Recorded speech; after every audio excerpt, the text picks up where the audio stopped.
আম্মা আয়েশা রাদিয়াল্লাহু তাআলা আনহাকে বলতেন, আয়েশা কিছু গোশত একটু বাটিতে দাও, আমি মদিনায় ঘুরে ঘুরে দেখতে চাই বিবি খাদিজার কোনো বান্ধবী বেঁচে আছে কিনা। আমি কোনোদিন বিবি খাদিজাকে পরিতৃপ্ত করে খাওয়াতে পারি নাই, কোনোদিন তাকে পেট ভরে খাওয়াতে পারি না। যদি তার কোন বান্ধবী বেঁচে থাকে তাকে টপায়ন করে পরিতৃপ্ত হতে চায়। আল্লাহ রাসূল বিবি খাদিজাকে ঠিক মতো খাওয়াতেও পারেন নাই। এই খাদিজা রাদিয়াল্লাহু তাআলা আনহা যখন মারা যাচ্ছেন বললেন, রাসূল তিনটা জিনিস আপনার করব, তিনটা জিনিস আপনি দিতে পারবেন কিনা। যখন আল্লাহর পক্ষ থেকে রাসূল সাল্লাল্লাহু আলাইহি ওয়াসাল্লাম অনুমতি প্রাপ্ত হলেন, বললেন, ওগো খাদিজা বলো তোমার কি তিনটি দাবি আছে। বিবি খাদিজা রাদিয়াল্লাহু তাআলা আনহা বললেন, রাসূল গো আমি মারা যাওয়ার পরে আপনার কাপড়, আপনার জামা দিয়ে আমার কাফন পরাবেন, অথবা আমার কাফনের সাথে আপনার একটা জামা গায়ে জড়িয়ে দিবেন। দুই নম্বর হলো আমার কবরে যখন কবর খনন করা হয়ে যাবে ওই কবরটায় আপনি একটু গড়াগড়ি দিবেন। আর তিন নম্বর হলো যখন মুনকার নাকির এসে প্রশ্ন করবে, ওগো রাসূল আপনি দাঁড়িয়ে থেকে আমার প্রশ্নের জবাবটা দিয়ে দিবেন। আল্লাহ রাসূল বললেন, এমন ওসিয়ত কেন করলে খাদিজা? খাদিজা রাদিয়াল্লাহু তাআলা আনহা বললেন, ওগো নবী আমি বড্ড ভয় পাই, কবরকে ভয় পাই। যেই কবরে রেখে আসবেন সাথী থাকবে না, বাদী থাকবে না, আপন কেউ থাকবে না, অভিভাবক থাকবে না, কাউকে বলার মতো কোনো মানুষও পাবো না। ওই কবরে যদি কষ্টে পড়ে যায় কে আমাকে উপকার করবে গো নবী? এই জন্যে আপনার যে গায়ের জামা যদি আমার শরীরের সাথে, আমার কাফনের সাথে জড়িয়ে দেন, আল্লাহ রাব্বুল আলামিনের ফেরেশতারা আমার সাথে বিয়াদবি করবে না।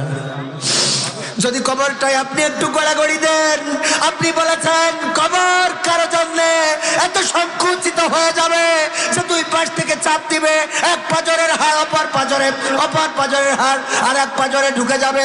ওগো রাসূল আমি ভয় পাই, না জানি ওই কবর আমার জন্য সংকুচিত হয়ে যায় কিনা। এই জন্য নবী গো আপনি আমার কবরে গড়াগড়ি দিবেন, যেই কবরে আপনার দেহ মোবারক গড়াগড়ি খাইবে সেই কবর আমার সাথে বিয়াদবি করবে না, এটা আমি বিশ্বাস করি। আর রাসূল মুনকার নাকির যখন এসে প্রশ্ন করবে, মান রব্বুকা ওয়া মান দীনুকা ওয়া মান নাবিয়ুকা, ওগো রাসূল আমি ভয় পাই ওই ফেরেশতাদের সামনে বলতে পারবো কি পারবো না। এজন্য আপনি দাঁড়িয়ে থাকবেন, সবাই চলে আসবে, কিন্তু আপনি দাঁড়িয়ে থেকে আমার প্রশ্নের জবাবটা দিয়ে দেবেন। রাসূল এটা আমার আবদার। আল্লাহ রাসূল বললেন, ঠিক আছে আমি তোমার আবদার পূরণ করব। আল্লাহ রাসূল সাল্লাল্লাহু আলাইহি সাল্লামের স্ত্রী বিবি খাদিজা ইন্তেকাল করলেন। আল্লাহ রাসূল নিজের জামা দিয়ে কাফন পরালেন, তারপরে কবরটাই গড়াগড়ি দিলেন, কবর দেয়া হয়ে গেল। সবাই চলে এসেছেন, রাসূল সাল্লাল্লাহু আলাইহি সাল্লাম কবরের কাছে দাঁড়ানো।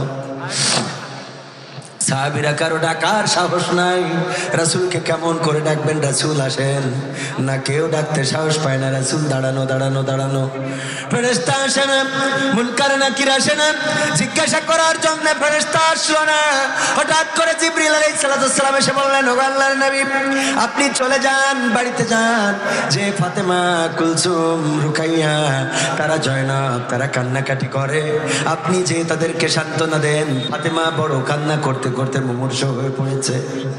আল্লাহ রাসূল বললেন, আমার খাদিজা তো আমাকে ওসিয়ত করেছে, সেই ওসিয়ত পালন না করে কেমন করে যায়? দুইটা পালন করেছি, একটা বাকি। ফেরেশতা জিবরাইল আলাইহিস সালাম বললেন, ওগো রাসূল আপনি বাড়ি যান, যেই কারণে আপনার খাদিজা আপনাকে এখানে দাঁড় করিয়ে রেখেছে এটা স্বয়ং আল্লাহ রাব্বুল আলামিন মিটিয়ে দিয়েছেন। তার মানে হলো মুনকার নাকিরের প্রশ্নের জবাব, যেই প্রশ্নের জবাবের ভয় খাদিজা পেয়েছে ওই প্রশ্নের জবাব আরশে আজিম থেকে আল্লাহ রাব্বুল আলামিন নিজে দিয়ে দিয়েছেন। বলেন সুবহানাল্লাহ। আমার যখন বুড়াবে দিন আসবে গহীন রাতি। আসলে কি রাতেই দিন ফুরাবে? দিন কার কখন ফুরাবে বলে কই আসবে কেউ জানবে না, কাউকে জানানো হবে না, ওয়ার্নিং দেওয়া হবে না। দেখবেন যে অনেকেই মরতে মরতে বেঁচে যায়, আবার যে মানুষটার মরার কথা না সেই মানুষটা মারা যায়। বলেন ঠিক না বেঠিক? মরতে মরতে বেঁচে যায়। আহারে কত কতদিন ধরে পড়ে আছে, সবাই বলেছে আর বাঁচবে না। ঢাকায় পাঠানো হয়েছে, বলেছে ফেরত নিয়ে যাও, ভারতে নিয়ে গেল। হঠাৎ করে সুস্থ হয়ে বাড়িতে চলে আসলো। মানুষে বলে দেখো মরতে মরতে লোকটা বেঁচে গেছে। আবার এমন মানুষ অনেকেই আছে হঠাৎ করে মারা গেল, নিজের কানটাও বিশ্বাস করা যায় না আসলে কি মারা গেছে কিনা। ঠিক না বেঠে? তার মানে মৃত্যু বলে আসবে না। মৃত্যু যখন আসবে তখন সেই কবরের প্রস্তুতি নেওয়ার দরকার আছে না নাই? কি নিয়ে দাঁড়াবো, কি নিয়ে হাজির হব আল্লাহর কাছে, চিন্তা কি করেছেন কখনো? মাঝে মাঝে নিজের বিবেকের কাছে যখন প্রশ্ন করি, ওগো বিবেক বলে দাও, যদি আজকে আল্লাহ ডেকে নেয় আল্লাহর কাছে আমলের খাতায় কি দেখাবা? দেখানোর মতো কি আছে? নামাজ পড়েছি কিনা, কোরআন পড়েছি কিনা, ভালো কাজ করেছি কিনা, মন্দ কাজ ছেড়েছি কিনা? যদি একটা দিনের হিসাব আল্লাহ চায়, আজকের হিসাবটাও আপনি একটু আত্মসমালোচনা করে দেখেন। যদি আজকের হিসাবটাই আল্লাহর কাছে দাখিল করা লাগে, বলেন ভালো কাজ বেশি করেছি না মন্দ কাজ? হিসাব করেন। এই গ্রামে কি শুধু এতগুলো লোক নাকি আরো আছে? হাজার হাজার মানুষ। অত্র অঞ্চলে হিন্দু আছে, হিন্দুদেরও পূজা হচ্ছে না? হচ্ছে না? হিন্দুদের পূজা হচ্ছে। আজকে আমি রাস্তায় যাওয়ার পথে দেখলাম পূজা মন্দিরের সামনে ভিড়, প্যান্ডেলে তাদের পূজা মণ্ডপে একটু জায়গা নাই, রাস্তায়ও ভিড়। অথচ মুসলমান কোটি কোটি, তারা সংখ্যালঘু আমরা জানি হিন্দুরা, আর মুসলমান কোটি কোটি মুসলমান, এত সংখ্যা গরিষ্ঠতা। অথচ হিন্দুদের পূজায় যত মানুষ আছে, খ্রিস্টানদের বড়দিনে যত মানুষ আছে, মুসলমানদের মাহফিলে মুসলমান যত আছে সেই অনুযায়ী মানুষ কম না বেশি? তাহলে বলেন কি নিয়ে দাঁড়াবে? অভিভাবক হিসাবে আমরা কাকে চাই? কাকে চাই? আল্লাহ ছাড়া আমাদের কোনো অভিভাবক থাকবে না। সেটাই গানে গানে আল্লামা তারেক মনোয়ার সাহেব বলেছেন যে ওগো আল্লাহ, যেদিন কোনো সাথী থাকবে না, যেদিন কোনো বাতি থাকবে না, যেদিন কোনো আলো থাকবে না, যেদিন উপকার করার মতো কেউ থাকবে না, ওগো আল্লাহ ওই দিন তুমি আমার সাথী হয়ে যাইও। বলেন আমিন। আল্লাহ সাথী হইলে কত উপকার। আল্লাহর নবী সাল্লাল্লাহু আলাইহি সাল্লামের স্ত্রী বিবি খাদিজা রাদিয়াল্লাহু তাআলা আনহা ইন্তেকালের সময় রাসূলকে ডাকলেন, পাশে বসালেন, বসিয়ে বললেন ওগো রাসূল, ওগো আমার স্বামী, আমি কোনোদিন আপনাকে বেকায়দায় ফেলি নাই, কোনোদিন আপনার কাছে কিছু চাই নাই, কোনোদিন আপনাকে বলি নাই এটা দেন, এটা দিলেন না কেন, এটা করলেন না কেন, এটা হইল না কেন। আমি তো কোনোদিন কিছু বলি নাই, কিন্তু আজকে ইন্তেকালের সময় আপনার কাছে তিনটা জিনিস চাই। কয়টা? কয়টা? এখানে যুবকদের আয়োজনে মাহফিল, আওয়াজে কি একটু জোরে দেওয়া যাবে? কয়টা? তিনটা জিনিস আপনার কাছে আবদার করব গো নবী। যদি আপনি একটু আবদার রাখতে চান আমি বলবো, আর যদি বলেন না রাখবো না তাইলে বলবো না। আল্লাহর রাসূল ডানে তাকান, বায়ে তাকান, সামনে তাকান, পিছনে তাকান, উপরে তাকান, যে না জানি আজকে কোন আবদার করে বসে। অথচ বিবি খাদিজা এমন একজন রমণী ছিলেন, সবচেয়ে মক্কার প্রসিদ্ধ ব্যবসায়ী, রূপে গুণে যেমন সুন্দরী, তেমনি ভাবে অর্থের দিক থেকে এত কোটিপতি ছিলেন। আল্লাহর রাসূল তার ব্যবসায় সহযোগিতা করার জন্য চাকরি নিয়েছিলেন, জানেন কিনা?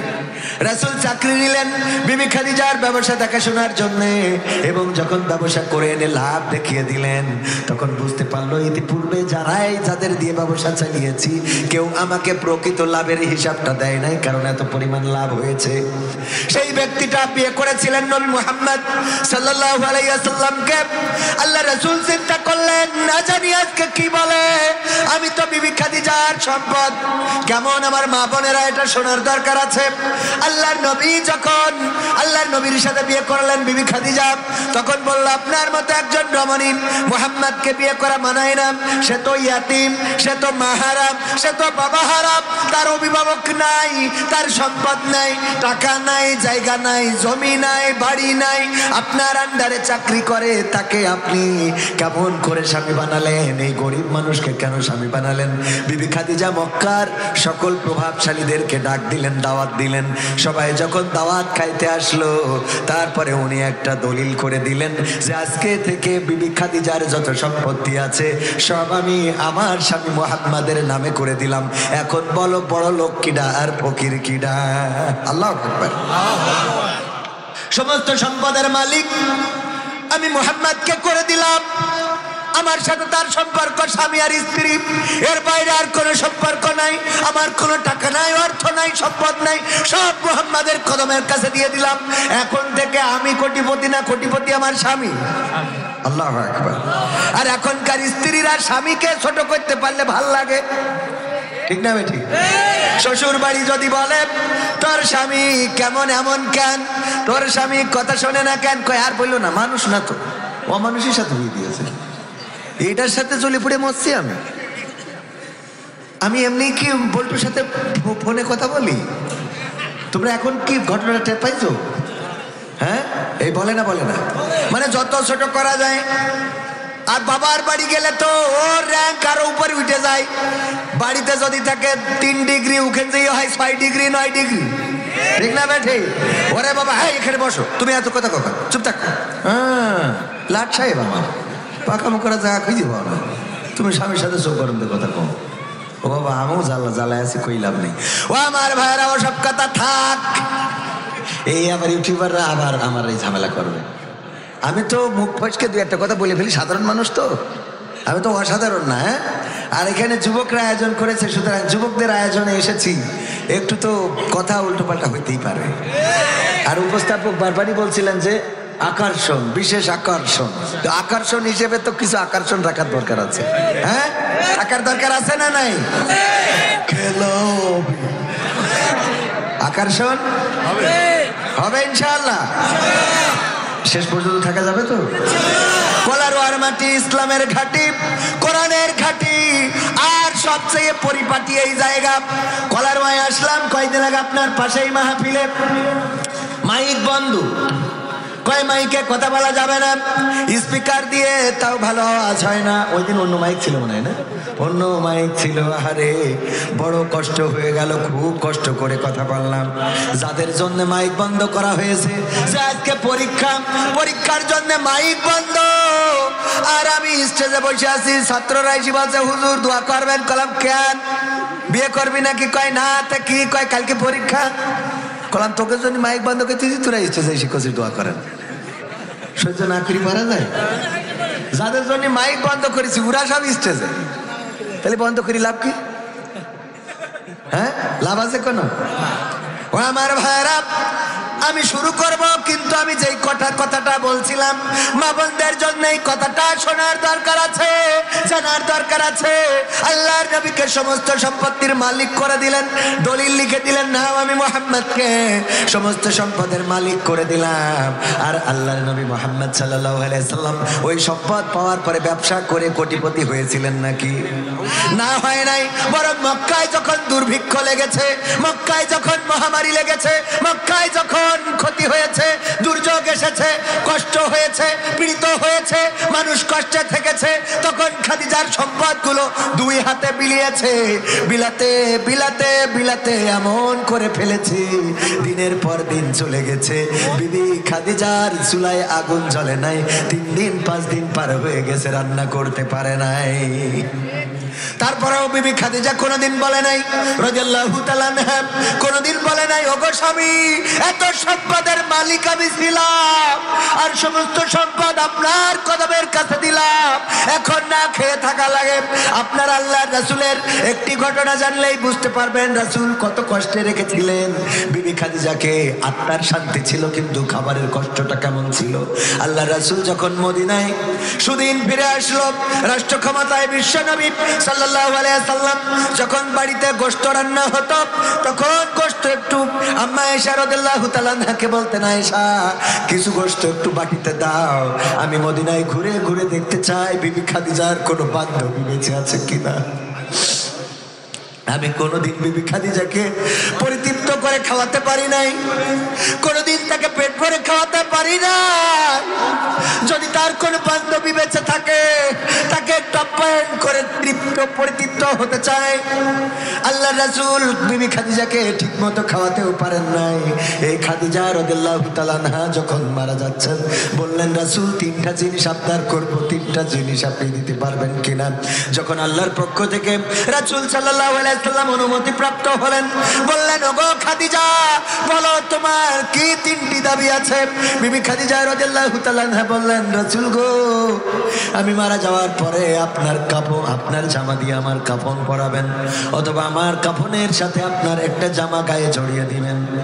2 নম্বর হলো আমার কবরে যখন কবর খনন করা হয়ে যাবে, ওই কবরটায় আপনি একটু গড়াগড়ি দিবেন। আর 3 নম্বর হলো যখন মুনকার নাকির এসে প্রশ্ন করবে, ওগো রাসূল আপনি দাঁড়িয়ে থেকে আমার প্রশ্নের জবাবটা দিয়ে দিবেন। আল্লাহ রাসূল বললেন, এমন ওসিয়ত কেন করলে খাদিজা? খাদিজা রাদিয়াল্লাহু তাআলা আনহা বললেন, ওগো নবী, আমি বড্ড ভয় পাই, কবরকে ভয় পাই। যেই কবরে রেখে আসবেন, সাথী থাকবে না, বাদী থাকবে না, আপন কেউ থাকবে না, অভিভাবক থাকবে না, কাউকে বলার মতো কোনো মানুষও পাবো না। ওই কবরে যদি কষ্টে পড়ে যায়, কে আমাকে উপকার করবে গো নবী? এই জন্যে আপনার যে গায়ের জামা যদি আমার শরীরের সাথে, আমার কাফনের সাথে জড়িয়ে দেন, আল্লাহ রাব্বুল আলামিনের ফেরেশতারা আমার সাথে বিয়াদবি করবে না। যদি কবরটাই আপনি একটু গড়াগড়ি দেন, আপনি বলেছেন কবর কারো জন্য এত সংকুচিত হয়ে যাবে যে 2 পাশ থেকে চাপ দিবে, এক পাজরের হাড় অপর পাজরে, অপর পাজরের হাড় আর এক পাজরে ঢুকে যাবে। ওগো রাসূল, আমি ভয় পাই, না জানি ওই কবর আমার জন্য সংকুচিত হয়ে যায় কিনা। এই জন্য নবী গো, আপনি আমার কবরে গড়াগড়ি দিবেন। যেই কবরে আপনার দেহ মোবারক গড়াগড়ি খাইবে, সেই কবর আমার সাথে বিয়াদবি করবে না, এটা আমি বিশ্বাস করি। আর রাসূল মুনকার নাকির যখন এসে প্রশ্ন করবে, মান রব্বুকা ওয়া মান দীনুকা ওয়া মান নাবিয়ুকা, ওগো রাসূল আমি ভয় পাই, ওই ফেরেশতাদের সামনে বলতে পারবো কি পারবো না।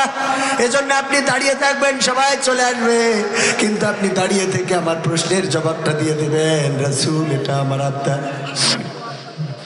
আল্লাহ রাসূল বললেন, ঠিক আছে, আমি তোমার আবদার পূরণ করব। আল্লাহ রাসূল সাল্লাল্লাহু আলাইহি সাল্লামের স্ত্রী বিবি খাদিজা ইন্তেকাল করলেন। আল্লাহ রাসূল নিজের জামা দিয়ে কাফন পরালেন, তারপরে কবরটাই গড়াগড়ি দিলেন। কবর দেয়া হয়ে গেল, সবাই চলে এসেছেন। রাসূল সাল্লাল্লাহু আলাইহি সাল্লাম কবরের কাছে দাঁড়ানো। সাহাবীরা কারো ডাকার সাহস নাই, রাসূলকে কেমন করে ডাকবেন? রাসূল আসেন না, কেউ ডাকতে সাহস পায় না। রাসূল দাঁড়ানো দাঁড়ানো দাঁড়ানো, ফেরেশতা আসে না, মুনকার নাকির আসে না, জিজ্ঞাসা করার জন্য ফেরেশতা আসলো না। হঠাৎ করে জিবরিল আলাইহিস সালাম এসে বললেন, ও আল্লাহর নবী, আপনি চলে যান, বাড়িতে যান, যে ফাতেমা, কুলসুম, রুকাইয়া, তারা জয়নব, তারা কান্নাকাটি করে, আপনি যে তাদেরকে সান্ত্বনা দেন। ফাতেমা বড় কান্না করতে করতে মুমূর্ষ হয়ে পড়েছে। আল্লাহ রাসূল বললেন, আমার খাদিজা তো আমাকে ওসিয়ত করেছে, সেই ওসিয়ত পালন না করে কেমন করে যায়? 2টা পালন করেছি, একটা বাকি। ফেরেশতা জিবরাইল আলাইহিস সালাম বললেন, ওগো রাসূল আপনি বাড়ি যান, যেই কারণে আপনার খাদিজা আপনাকে এখানে দাঁড় করিয়ে রেখেছে, এটা স্বয়ং আল্লাহ রব্বুল আলামিন মিটিয়ে দিয়েছেন। তার মানে হলো মুনকার নাকিরের প্রশ্নের জবাব, যেই প্রশ্নের জবাবের ভয় খাদিজা পেয়েছে, ওই প্রশ্নের জবাব আরশে আজিম থেকে আল্লাহ রব্বুল আলামিন নিজে দিয়ে দিয়েছেন। বলেন সুবহানাল্লাহ। সুতরাং আল্লাহ অভিভাবক হলে আমাদের কি আর কোনো ভয় থাকে? আল্লাহ কবরটাই যেন আমার সওয়াল জবাব, আমাদের সওয়াল জবাব সহজ করে দেন। ওগো আমার ভাইয়েরা, ওগো এলাকাবাসী, ওগো আমার মুসলমানেরা, একটু যদি কোরআনের কথাগুলো শুনতাম, জানতাম, আল্লাহ রাসূলের জীবন জানতাম, নবীর সাহাবীদের জীবন জানতাম, তাইলে আমাদের আর এমন করে করে মাইকিং করে করে ডেকে ডেকে ওয়াজ শোনানো লাগতো না। সবাই নিজেরাই বুঝতাম আমাদের কেমন করে চলতে হবে, কেমন করে বলতে হবে, কেমন করে খাইতে হবে, কেমন করে শুইতে হবে। কিন্তু আমরা এগুলো জানার চেষ্টা করি না, আর মানা তো আরো দূরে থাক। ঠিক না বেঠে?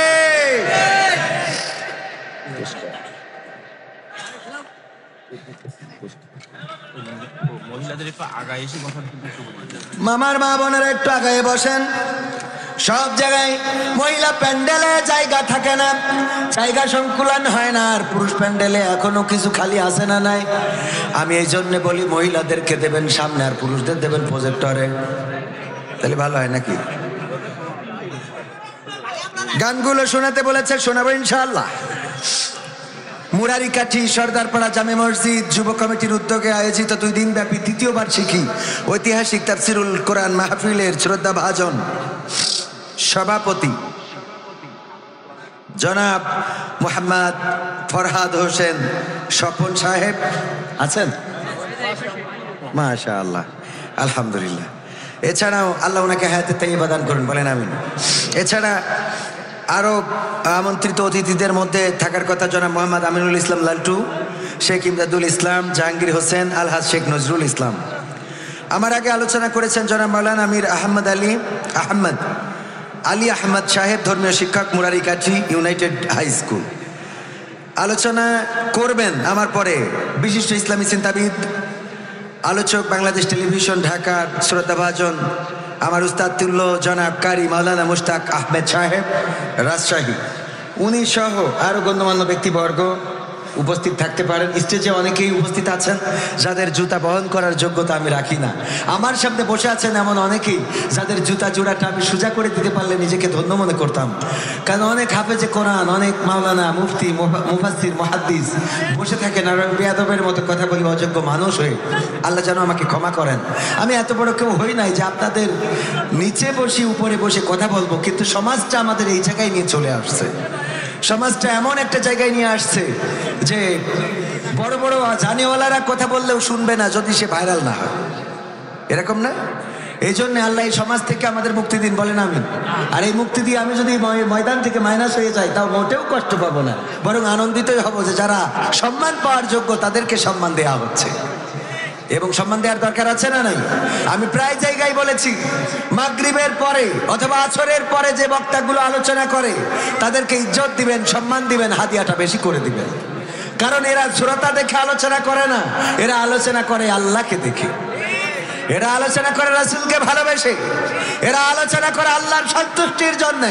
আর আমরা যারা আলোচনা করি সামনে লোক আছে কিনা, লোক কম হইলে আবার কমিটিরে বলি এত লোক কম কেন, কেমন প্রচার করছেন? তার মানে আমাদের লোক বেশি না হইলে আলোচনাও হয় না। এই জন্য আমাদের থেকে ওনাদের আলোচনায় ক্যাশ করে বেশি, কাজ করে বেশি, আসর করে বেশি, কিন্তু ওদের আলোচনা শোনার শ্রোতা পাওয়া কষ্ট হয়ে যায়। কারণ ওই যে বলেছি ভাইরাল রোগে আক্রান্ত, এই ভাইরাল রোগ থেকে আমাদের সরে আসতে হবে।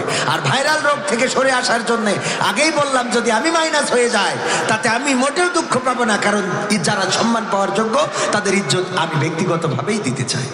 উপস্থিত আছেন গণ্যমান্য ব্যক্তিবর্গ, আছেন পর্দার অন্তরালে মা এবং বোনেরা, বিশেষ করে মুরারিকাঠি যুব সমাজের আমার কলিজার টুকরা যুবকেরা, সবাইকে অন্তরস্থল থেকে আনুষ্ঠানিকভাবে সালাম জানাচ্ছি, আসসালামু আলাইকুম রাহমাতুল্লাহ। আমরা আল্লাহর শুকরিয়া আদায় করি যে মহান রব দয়া করে মায়া করে আমাদেরকে মানুষ হিসাবে সৃষ্টি করেছেন। আমাদেরকে আল্লাহ চাইলে অন্য কোনো প্রাণী করে পাঠাতে পারতেন না? যে আল্লাহ আমাদেরকে মানুষ করে পাঠালেন সে আল্লাহর শুকরিয়া আদায় করে বলছি আলহামদুলিল্লাহ। আল্লাহ আমাদের শুধু মানুষ বানান নাই, বিনা চাওয়ায় বিনা দরখাস্তে আল্লাহ আমাদেরকে মুসলমানের ঘরে জন্মগ্রহণ করিয়েছেন। আলহামদুলিল্লাহ বলবেন না? যদি একজন হিন্দু হইতেন, হিন্দু ধর্ম নিয়ে আমার কোনো আক্ষেপ, কোনো অভিযোগ নেই, যাদের ধর্ম তাদের কাছে সুন্দর। কিন্তু দেখেন, একজন হিন্দু যদি হয়ে কেউ মারা যায়, এই লাশটাকে আগুনে পোড়ানো হয়, বাবাকে পোড়ায় সন্তান, সন্তানকে পোড়ায় বাবা। এটা কি ওদের কাছে জানি না কতটুকু সহনশীল, আমাদের কাছে কষ্টের নাকি কষ্টের না? আবার আমি মালয়েশিয়াতে ছিলাম, ওখানে বৌদ্ধ ধর্মের অনুসারী যারা, বৌদ্ধ ধর্মের যদি কোন লোক মারা যায় মালয়েশিয়ায়, চাইনিজ অনেকেই আছে, মালয়েশিয়ায় ছিল, আছে নাকি এখানে কেউ? ওই যে ada satu orang, 2 orang, 3 orang, ada mai banyak orang, banyak orang dulu di Malaysia kan? Alhamdulillah অনেকেই ছিল মালয়েশিয়ায়। এই মালয়েশিয়ায় যারা চাইনিজদের মারা যাওয়া দেখেছে, চাইনিজরা মারা গেলে ওর লাশটারে কফিন করে নিয়ে তারপর আচ্ছা মতো খাওয়া দাওয়ার আয়োজন, আনন্দ চলে, খায় দায়, গান গায় আর ফুর্তি করে। 2 দিন 3 দিন, যত বড় লোক তত দেরি করে কবর দেবে।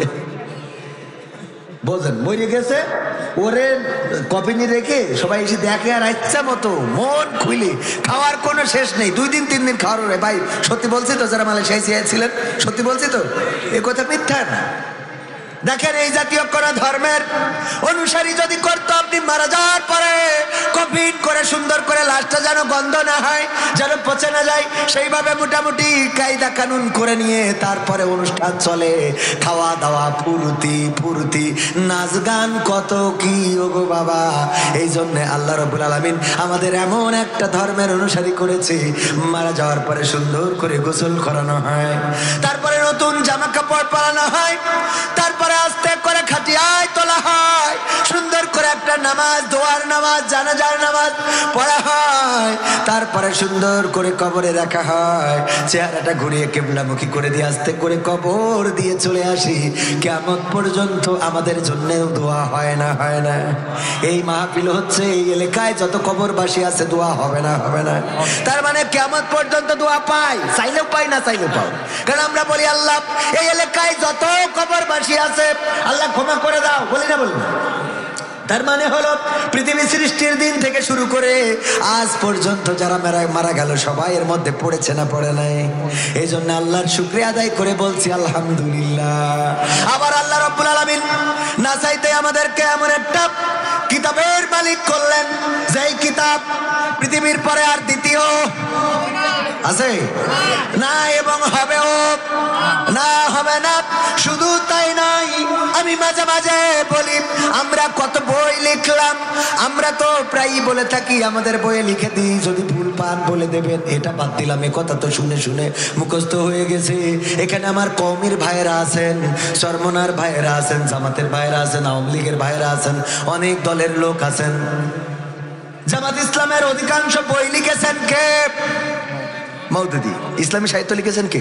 আল্লামা মওদুদি, মাওলানা মওদুদি।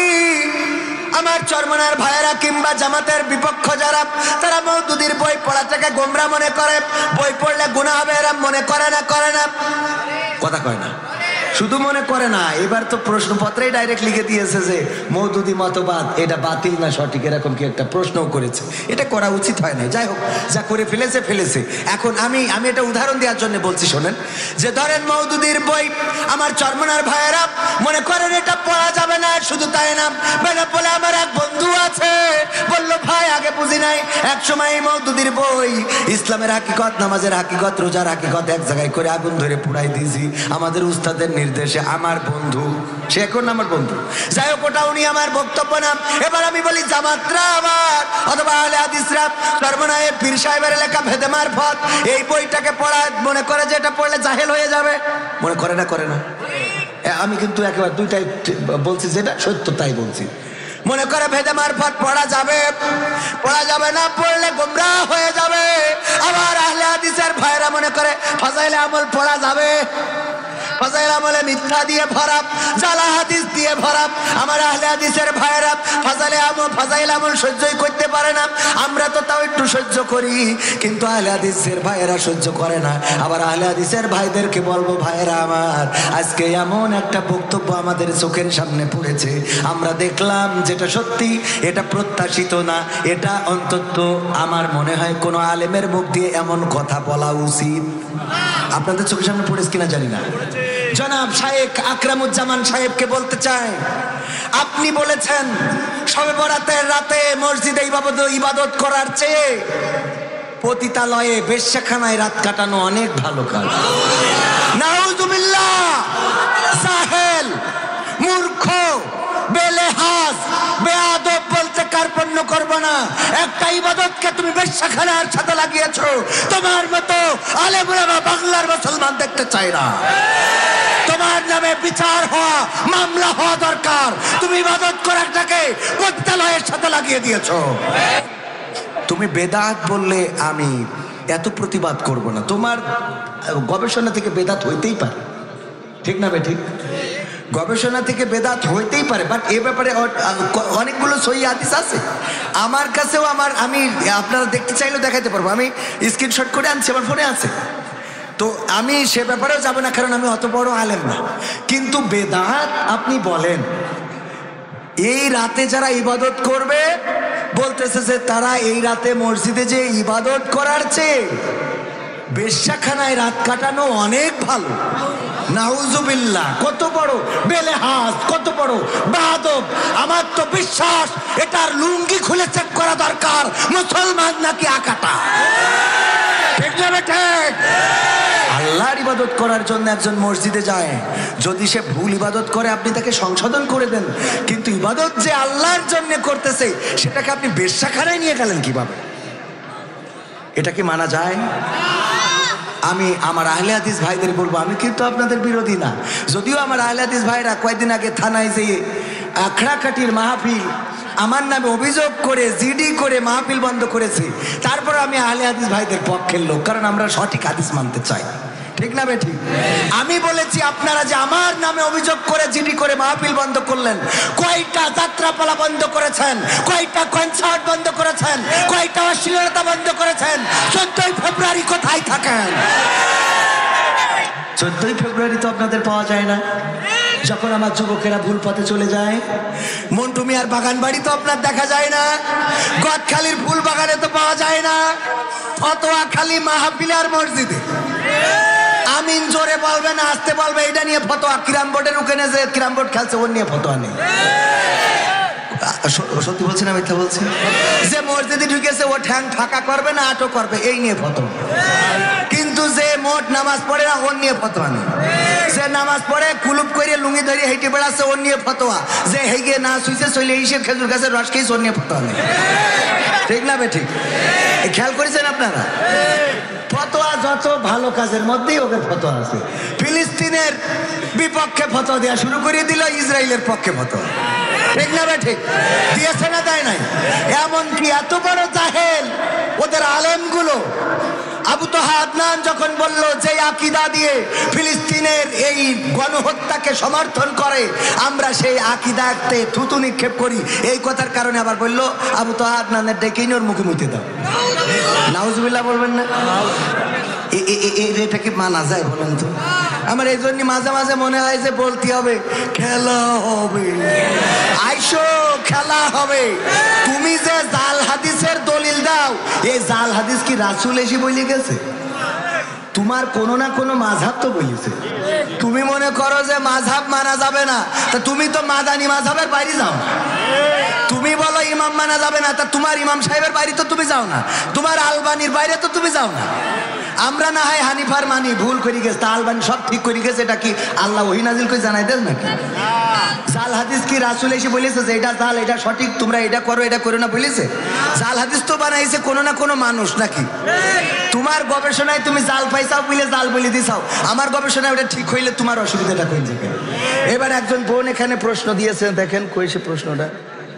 আমার বললো যে একজন বোন দিয়েছে, এই যে আমি অত বড় হুজুর না, আমার কাছে আপনারা প্রশ্ন দেবেন খুব, এমনি মাঝে মাঝে প্রশ্ন দিয়ে বেকায়দায় ফেলাই দেয়। খেয়াল করেছেন না? এমন এমন লেখা লেখে আমি বুঝে শুনে তার আগে পড়ে নিছি এটা। আসসালামু আলাইকুম রহমতুল্লাহি ওয়া বারাকাতুহু। আজকের এই মাহফিলে আপনার কাছে একটি প্রশ্ন। আজকে 25শে ফেব্রুয়ারি, শবে বরাত। আজকে এই রাতে মাহফিল শোনা ভালো নাকি ইবাদত করা ভালো? আপনার কাছে এই প্রশ্নটি, আশা করি উত্তরটি দিবেন। আসসালামু আলাইকুম রহমতুল্লাহি ওয়া বারাকাতুহু। ওয়ালাইকুম আসসালাম। এখন দেখেন, আজকের রাতে ইবাদত করার জন্যই তো মাহফিলের আয়োজন করেছি, তা না হলে তো আপনারা সিরিয়াল দেখতেন। আপনি তো টিভি বন্ধ করতেন কটা, এটা তো আমরা বুঝি তো। ঠিক না বেঠি? বরং মাহফিলটা দিয়ে আপনার কিছুটা ইবাদত মুখী করে দিলাম। এখন অনেকেই বলেছে ডাইরেক্ট নামাজ কালাম পড়া বেদাত, তো সেই তুলনায় যদি বেদাতও হয় তাও এই মাহফিল শোনা তো আর বেদাত না। সুতরাং এইটা হইলো ডবল ভালো কাজ, মানে আমরা বেদাতের মধ্যেও নেই, আবার এই আমলটা ছেড়েও দিন। কথা কি বোঝা গেছে? যাকে ফতোয়া অনুযায়ী বেদাত, আমার ফতোয়ায় বেদাত না, আমি ক্লিয়ার করে দিলাম। আমি কিন্তু শবে বরাতের ইবাদতে বেদাত, আমার কাছে এটা দাঁত। তো এখন যাদের কাছে এটা বেদাত তাদের ব্যাপারে আমার বক্তব্য নেই, তারা হয়তো আরো আমার থেকে ভালো জানে। কিন্তু যে বোন প্রশ্ন করেছে তার কাছে আমার উত্তর হলো যে আপনি এই রাতে ইবাদত করতেন না সিরিয়াল দেখতেন, আপনি নিজে একটু চিন্তা করে দেখেন কত আল্লাহওয়ালা ও বোঝাই হয়ে গেছে। আমরা দেখি তো ডানি ভাই, ওরে বাবা, সকাল সকাল খেয়েতে মসজিদে যাই পান কুপান দেবে নামাজের প্রস্তুতি নিয়ে যাই, দেখা 4 রাকাত পড়িতে কষে একটুকু জিরোয়নি, ও জিরোইয়াছে ফজরে আজান হয়ে গেছে, এই জিরোই নয় শেষ। হ্যাঁ, সারা রাত নামাজ, এরা আছে না সারা রাত নামাজ পড়বে। হ্যাঁ, তো এখন এই জন্যে আমার বোনকে বলবো, এই যে মাহফিল এখানে বসেছেন মানে এটাও ইবাদত। ওই ইবাদতের থেকে এই ইবাদত যদি মনে করেন বেদাত, তাহলে ওইটা আমরা করছি না, আবার এইটা করলে কোনো গুনাহ নেই। সুতরাং আপনি ভালো কাজটাই করতেছেন, আলহামদুলিল্লাহ। আলহামদুলিল্লাহ বলবেন না? আলহামদুলিল্লাহ। আমরা যত এই যে ঘাটাঘাটি করব, মানে বিষয় হলো যে আমরা দিন দিন মানুষকে ইবাদত বন্দেগী থেকে বেমুখ করে ফেলছি। হেজবুত তাওহীদ নামের একটা গোষ্ঠী আছে, দেখবেন বক্তৃতা দেয়, ওদের ইমামুজ্জামান বলে একজন আছে, মোহাম্মদ সেলিম না কি যেন নাম, হুসাইন মোহাম্মদ সেলিম। এ বক্তব্য দেওয়ার সময় এমন ভাবে বক্তব্য দেয় মনে হয় আগামীকালকে খিলাফত কায়েম হয়ে যাবে, অথচ ওর দলে যারা ঢুকেছে দাড়িওয়ালারা দাড়ি কেটে ফেলাই দিয়েছে। তাহলে ওকে সঠিক পথে আছে? যেই দল করলে দাড়িওয়ালারা দাড়ি কাটে সেই দল কোনোদিন সঠিক হইতে পারে? তবে আবার শুধু দাড়িতেই ইসলাম না, এটাও মাথায় রাখা, দাড়িতে সুন্নাত, টুপিতে সুন্নাত, পোশাকেও সুন্নাত আছে, পাথরের আঘাত খাওয়া সেটা যে সুন্নাত, কেন মনে হয় না তোমার কাছে, কেন মনে হয় না তোমার কাছে? নবীর প্রেমে তুমি দাওয়াতে তাবলীগ ধারণ করেছ বুকে, সেই তুমি আজ কেন জুলুমের প্রতিবাদে আওয়াজ তোলো না মুখে? মেসওয়াক করো তুমি রোজ প্রতিদিন, সেখানেও সুন্নাত আছে, পাথরের আঘাত খাওয়া সেটা যে সুন্নাত, কেন মনে হয় না তোমার কাছে, কেন মনে হয় না তোমার কাছে? ঠিক না বেঠে? শুধু দাড়িতে সুন্নাত নাই, শুধু টুপিতে নাই, শুধু মেসওয়াকে নাই, শুধু খাবার শেষে মিষ্টি খাওয়াতে নাই, মাঝে মাঝে তায়েফের রাস্তায় যেভাবে রাসূল দাওয়াতি কাজ করতে যে পাথরের আঘাত খেয়েছে, সেইভাবে দাওয়াতি কাজ করে ইটের আঘাত খাওয়াও সুন্নাত। বলেন ঠিক কিনা? সুন্নাত শুধু মানবো, মার যেটা খাওয়া লাগবে না সেটা, আর যেটা মার খাওয়া লাগবে সেটা মানতে রাজি। এরকম আল্লাহর ওলি আছে না নাই? আমরা সুন্নাত মানবো। আজকের এই যুব সমাজ আয়োজন করেছে, যুব সমাজদের এই আয়োজনকে ওয়েলকাম জানাই, স্বাগতম জানাই। আমার যুবকেরা যদি এভাবে দিনের জন্য, কোরআনের জন্য এগিয়ে আসে, এই বাংলাদেশে কোরআন কায়েম হতে বেশি দিন বাকি থাকবে। থাকবে? আমার যুবকেরা বললেন, আমার হুজুর, আমি তো হুজুর না, তাও মাঝে মাঝে মানুষ হুজুর ডাকে, আপনারা খেয়াল করবেন, আমার ভাই বলবেন। কি বলবেন? ভাই। ওগো আমার ভাইরা, প্রথমে আমি পবিত্র কোরআনের একটা আয়াতে কারিমা তেলাওয়াত করেছি, আপনাদের মনে আছে?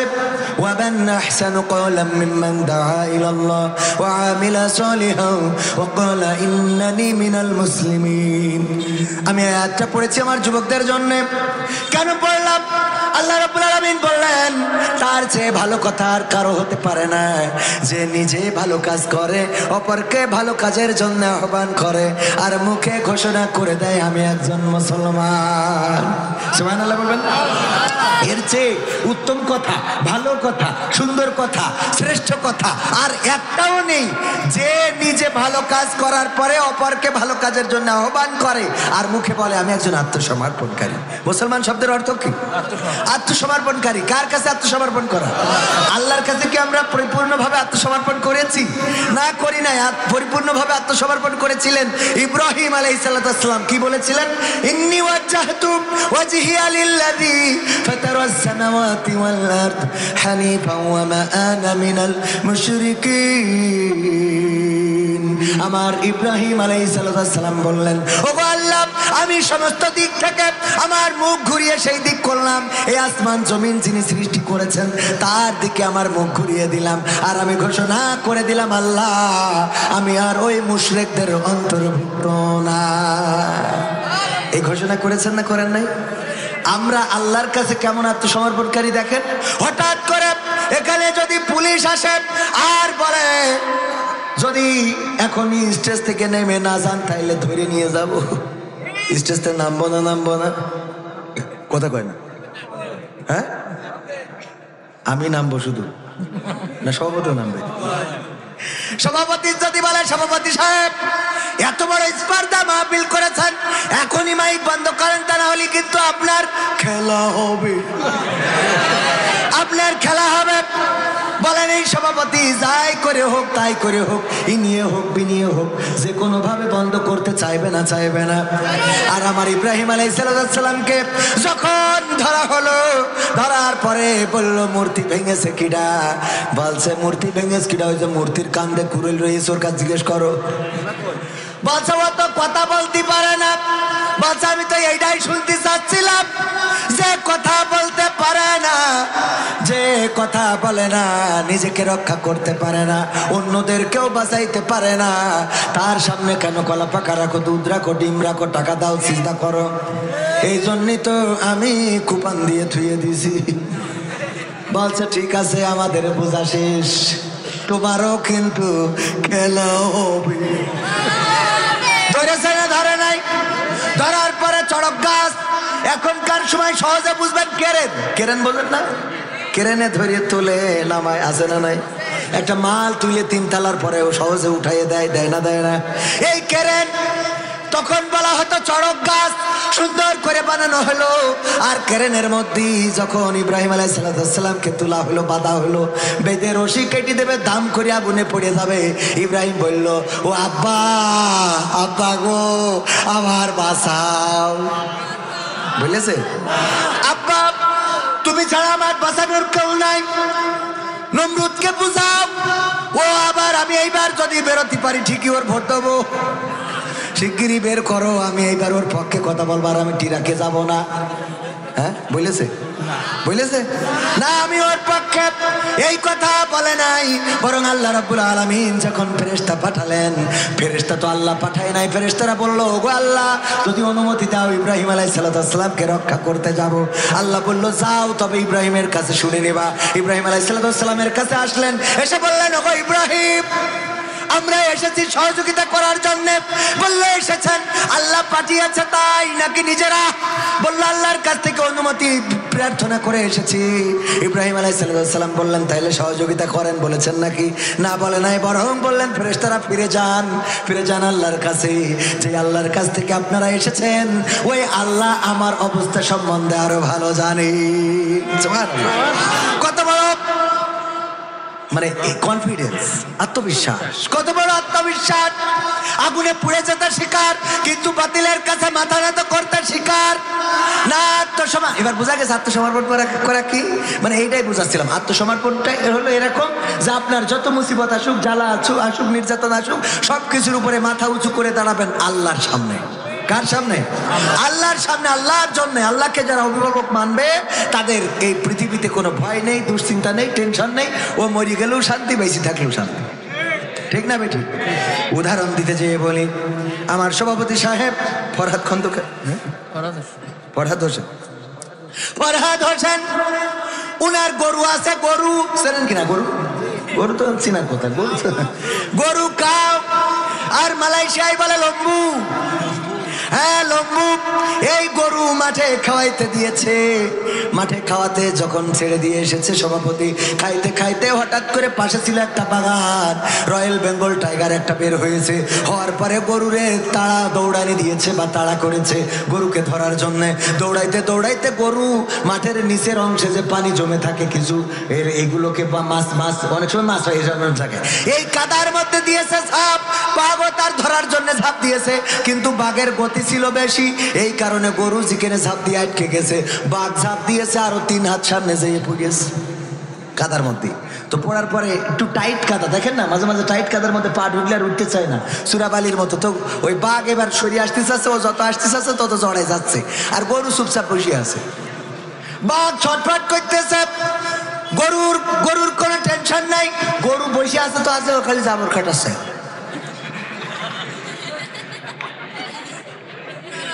বাঘ বলছে গরু তুই তো আসলেই গরু, তোরা লোক গরু বালাই জাননি। বলছে কি হই ভাই, গরু তো, ওরও তো একটা কথা আছে ভাই, কি গরু তো গরুর মতো করি তো বলবি ভাই, কি হই তোর সমস্যা কি?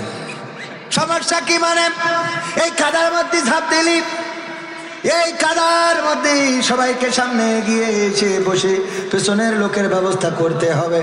এইটা স্বেচ্ছাসেবকরা কি করছে, সব আমার কইতে হবে কেন? এরা মানে টাকা দেয় হুজুর এনে বলি সব আমার কই দিতে হবে। এই সামনের ভাইয়েরা আমার এই বলি দিতে বলছে ওই যে আপনারা একটুখানি ভিতরে টাইট পাশে ঢোকেন দিনি, পিছনের লোক নাকি ঢুকতে পারছে না, ব্যাটারি ফুরিয়ে গেছে, একটু সামনে আসেন, জায়গা ধরছে না, আসেন আমার সোনারা, এখানে বসলে সওয়াব দিবেন কে? আল্লাহ রাব্বুল আলামিন সওয়াব দিবেন। আমি এখনো কিন্তু গান শুরু করিনি, সময় এখনো 1 ঘন্টার মতো আছে, আরো ঘন্টাখানিক আছে, কটা আমি গান শোনাবো, আগে একটু ওয়াজ করিনি। মানে এখন ঝামেলা হইল, আমি আসলে কোনো তাল খুঁজে পাই না যে কি থুয়ে কি করবো। শিল্পা ওর থেকে বড় সমস্যা হইলো সেদিন গতকালকে কালীগঞ্জে ছিলেন না, সে আমি একটু কথা বলতেছি, কয় হুজুর আপনি ওয়াজ করেন, করেন তা করেন, এসব কথা বলি না, করবো ওয়াজ, কি যে জ্বালা, কারোর কয়, কেউ কয় ওয়াজ করেন, কেউ কয় গান করেন, কেউ কয় এই হ্যালো বলেন, কেউ কয় খেলা হবে বলেন। মানে আমার জ্বালার কোনো শেষ নেই। আবার এর মধ্যে মহিলারা প্রশ্ন দেয় শবে বরাত করবে কি করবে না, ওদিক পুরুষরা ধরছে না, মহিলা প্যান্ডেলে জায়গা নেই, আবার তা হঠাৎ করে চিঠি আসে হুজুর আমি আপনার বিয়ে করতেছি। মানে কত জ্বালা যে আমার সহ্য করতে হয়, তাই আমি দুনিয়ায় কারোর সাথে কব না, যদি কোনোদিন সুযোগ পাই আল্লাহর সাথে বলবো। একটু আসেন ভাই, আসেন, আমার একটু সহজ করে দেন ভাই, ও শোনা একটু আসেন ভাই, একটু আসেন, একটুখানি জায়গা করে দেন ভাই, হ্যাঁ একটুখানি ওই পাশে একটু ফাঁকা করে দেন, তাহলে আমার আর এরা গুতবেন না, আমি একটা নে কিছু ওয়াজ করি, গান গেই চলে যাবানে, খেলা হবে না ইনশাআল্লাহ। আমার ভাইরা গরুরে বলছে এই গরু তুই তো আসলেই গরু, তোর এই অবস্থা কার? কয় কি? কয় ভাই কি হয়েছে? কি হয়েছে মানে তুই যা শুরু করেছিস কাদার মধ্যে, আমিও আটকানো, তুইও আটকানো, অথচ তুই জাবর কাটতেছিস, তোর কি কোনো টেনশন নেই? যদি আমি তোরে ধরে ফেলতাম আর ধরে যদি তোরে খাইতে পারতাম তাইলে আমি বেঁচে থাকতাম, আর তুই যদি দৌড়ে পালিয়ে বেঁচে যাতিস তাইলে তুইও বাঁচতিস আমিও বাঁচতাম, কিন্তু এমন একটা কাজ করলি যে এখন তুইও মরবি আমিও মরব, ঠিক না? কাদার মধ্যে আটকে গেছে। গরু কয় দুলা ভাই আসলে তুমি তো আসলে বলো না, তুমি রয়্যাল বেঙ্গল টাইগার খালি বাতাসে হয়ে যাও, সুন্দরবনে জন্ম হয়েছে তো টের পাও না, শেখ পরিবারে জন্ম হলে প্রধানমন্ত্রী হওয়া যায় না, ঠিক না বে ঠিক? রয়্যাল বেঙ্গল টাইগার নাম নিশা বুঝলে যে তুমি এত বুদ্ধি রাখো তা মনে করিও না। কেন কয় গো টাইগার ভাই আমার একটু শোনেন, আমি গরু, আমার বুদ্ধি কম হইতে পারে, আমি বুঝে শুনে কাদায় ঝাঁপ দিছি, কারণ আমি ফরহাদ হোসেন, আমার মালিক আমার অভিভাবক আছে, এই অভিভাবক সন্ধ্যাবেলা যখন গোয়াল ঘরে আমারে পাবে না তখন লাইট মারতে মারতে চলে আসবে, আমার গরু কই গরু কই গরু কই খুঁজতে খুঁজতে এসে যখন দেখবে আমি এখানে আটকানো তখন আমারে উদ্ধার করবে, আর আমি তোর জন্য যে কাদায় আটকে আছি এইটা পাওয়ার পরে তোর এই কাদার মধ্যে খবর দিয়ে তারপরে যাবি। বুঝা গেছে? এই জন্য যারা আল্লাহকে অভিভাবক মানে, যাদের অভিভাবক আছে তাদের টেনশন নাই, কাদায় পড়লেও টেনশন নাই, চুরাবালিতে পড়লেও টেনশন নাই, তারা জেলে গেলেও টেনশন নাই, ফাঁসিতে গেলেও টেনশন নাই, দেশ থেকে বিতাড়িত হলেও টেনশন থাকে। তারা যেদিন হাসপাতালে যায় জেলখানা থেকে বের হয়ে তাও এমন হাসি দেয় বাতিলের মুখগুলো কালো মলিন হয়ে যায়, ঠিক না বেঠে? কারণ 13টা বছর ধরে রাখা হলো, থাকলো আল্লাহর জন্যে, কষ্টটা আল্লাহর জন্যে, বেদনা আল্লাহর জন্যে, দুঃখ আল্লাহর জন্যে, জেলখানা আল্লাহর জন্যে, নির্যাতন আল্লাহর জন্যে, নিষ্পেষণ আল্লাহর জন্যে, সব কিছু ওই ইব্রাহিম আলাইহিস সালামের মতো ইন্নী ওয়াজ্জাহতু ওয়াজহিয়া লিল্লাযী ফাতারাস সামাওয়াতি ওয়াল আরদ হানিফা ওয়া মা আনা মিনাল মুশরিকিন। শুধু তাই নয়, ওই বান্দাগুলো বলেছে ইন্না সলাতি ওয়া নুসুকি ওয়া মাহিয়ায়া ওয়া মামাতি লিল্লাহি রাব্বিল আলামিন। ওই বান্দাগুলো ঘোষণা করে দেয়, ওগো আল্লাহ, আমার নামাজ, আমার কুরবানি, আমার জীবন, আমার মরণ সব তোমার জন্য দিয়ে দিলাম। এখন থেকে আমার যা হবে সেটা শুধু তোমারই হিসেব, আমার কিছু না। কথা কি বোঝা গেছে? অভিভাবক হিসেবে তাহলে কাকে পেতে চাই? আল্লাহ ছাড়া আমরা কোন অভিভাবক মানি? কারণ অন্যান্য অভিভাবকরা হলো ক্ষণস্থায়ী, কেউ চিরস্থায়ী না। আর আমার আল্লাহ হলেন চিরস্থায়ী। উনি চিরঞ্জীব, উনি আছেন, উনি ছিলেন, উনি থাকবেন। আমার কষ্টও উনি জানেন, আমার সুখের খবরও উনি জানেন, আমার পিছনের ঘটনা উনি জানেন, আমার সামনে কি ঘটবে তাও জানেন। জানে না? জানে না? আল্লাহ জানেন না? জানেন না? আল্লাহ রাব্বুল আলামিন যদি চান কাউকে অঢেল রিজিক দান করেন, আবার যদি চান কাউকে আবার আবার আপনারা কেঁচামেচা করি আবার মাহফিল পরিবেশ নষ্ট করেন না। ও এখন মাইক খাটায় এইখানে একটা ওখানে দুটো জোড়েন একসাথে, মানুষ শুনবে কোনটা? আচ্ছা ওইটা একটু বললেন। সবাই দুরূদ পড়েন, আল্লাহুম্মা সাল্লি আলা সাইয়্যিদিনা ভাই মনে করতে আর একটু বাড়ান, গলা বসে না, মাইক খুব সুন্দর, মাইক খুব সুন্দর। নবীর নামে দুরূদ শরীফ পড়িবে যে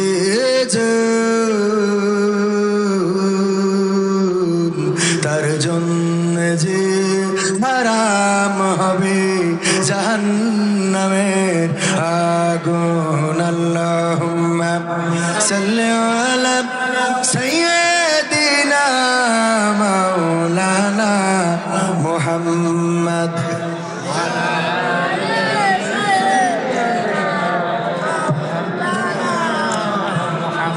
এই মাহফিল থেকে স্পষ্ট করে বলে দিতে চাই, শায়েখ আকরামুজ্জামানকে বলছি, আপনি শুনে নেন, আপনি মুসলমান কিনা আমরা সন্দেহ পোষণ করি, কারণ আপনি এমন একটা বিষয়ের সাথে এমন একটা বিষয়ের তুলনা করেছেন, বলার জন্য আরো অনেক কিছু ছিল না? আপনি যদি বলতেন, দেখেন যারা বেদাত করে এই নামাজ পড়ার থেকে না পড়া ভালো, বলতে পারতেন। যদি বলতেন এই নামাজ পড়ার থেকে কম্বল মুড়ি দিয়ে শুয়ে থাকা ভালো, তাও বলতে পারতেন। যদি আপনি বলতেন এই নামাজ না পড়ে স্ত্রীর সাথে সময় কাটানো ভালো, তাও মনে কিছু নিতাম না, কারণ স্ত্রীর সাথে সময় কাটানো হালাল না হারাম? হালাল। সুতরাং এটাতেও সমস্যা নাই। কিন্তু আপনি এই সমাজের সবচেয়ে নিকৃষ্টতম জায়গা, সমাজ যেটাকে ঘৃণার চোখে শুধু দেখে না, বরং ওখানে যারা থাকে তারা ঘৃণার পাত্র শুধু নয়, বরং জাহান্নামের কীটগুলো সেখানে অবস্থান করে। আর ওই সাথে যারা সম্পর্ক রাখে তারাও জাহান্নামের কীট, বলেন ঠিক কিনা? সুতরাং আপনি একটা নামাজকে, ইবাদত বন্দেগীকারীকে, যে ইবাদতটা হাদিস দিয়ে প্রমাণিত, আল্লাহর নবীর স্ত্রী বিবি আয়েশা রাদিয়াল্লাহু তাআলা আনহা একদিন উঠলেন, উঠে চিন্তা করলেন যে আজকে ও ঘুম থেকে চাতনা পেয়ে দেখেন রাসূল পাশে নাই, রাসূল পাশে নাই। চিন্তা করলেন হয়তো মসজিদে নববীতে আছে, ছুটে গেলেন মসজিদে নববী। চিন্তা করলেন অন্য বিবিদের ঘরে হয়তো আছে, খুঁজলেন কিন্তু পাইলেন না। মনে করলেন হয়তো মসজিদে নববীতে আছে, পাইলেন না। পরে দেখলেন মসজিদে নববীর পাশে জান্নাতুল বাকি আছে না নাই? জান্নাতুল বাকি যারা হজে গিয়েছেন তারা জানেন, মসজিদে নববী থেকে একটু দূরে, সামান্য দূরেও না, একই চত্বর। আর এখন তো একটু পাঁচিল দিয়ে ঘেরা হয়েছে, আগে ছিল উন্মুক্ত। আল্লাহর নবী, আল্লাহর তখনকার জ্যোৎস্না রাত, চাঁদনি রাত, নিসফি সাবান। নিসফি সাবান কি? মধ্যম সাবান মাসের মধ্যম রজনী। তো এটা কি? চাঁদনি রাত, ফুল চাঁদনি, ফুল চাঁদনি রাতে আল্লাহর রাসূল একদিন চাঁদের রাতে আয়েশা রাদিয়াল্লাহু তাআলা আনহাকে বললেন, আয়েশা চলো আমরা একটু দৌড়াই। কোথায় দৌড়াবেন? ওই যে দূরে টিলা দেখা যায়, ওই টিলা পর্যন্ত আমরা দৌড়াবো। আমরা দৌড় দিয়ে দেখবো কে ফার্স্ট হইতে পারে, কে আগে যাইতে পারে, কে ফার্স্ট হইতে পারে আর কে আগে যাইতে পারে। আল্লাহ রাসূল বললেন নাও দাও দৌড়, 1 2 3 দৌড় দিয়েছেন। আম্মা আয়েশা রাদিয়াল্লাহু তাআলা আনহা বয়স ছিল অল্প, দৌড়ায় ফাস্ট হয়ে গেল।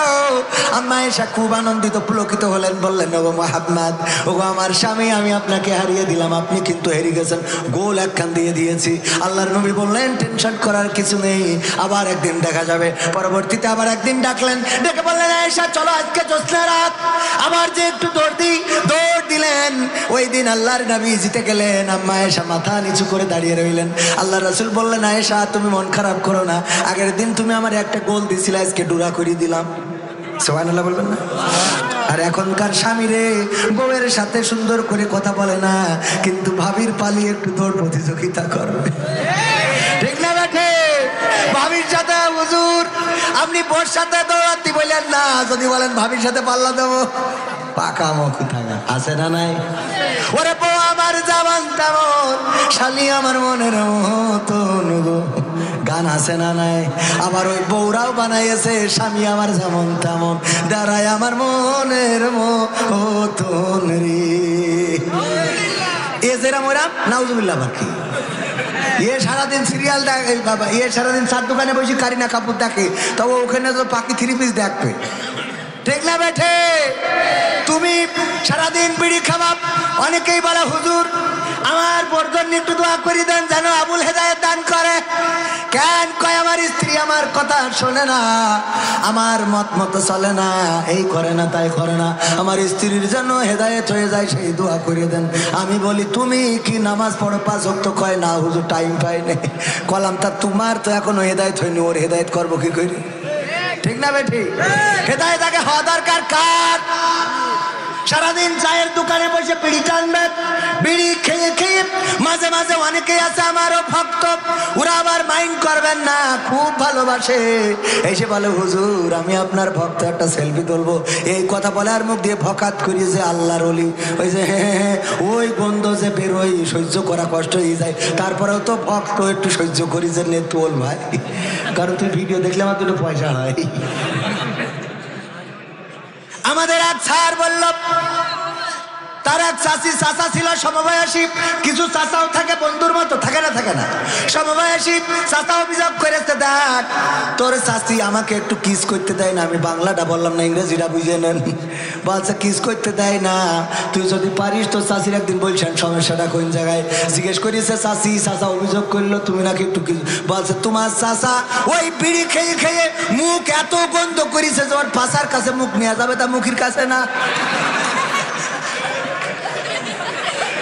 এরকম আছে না নাই?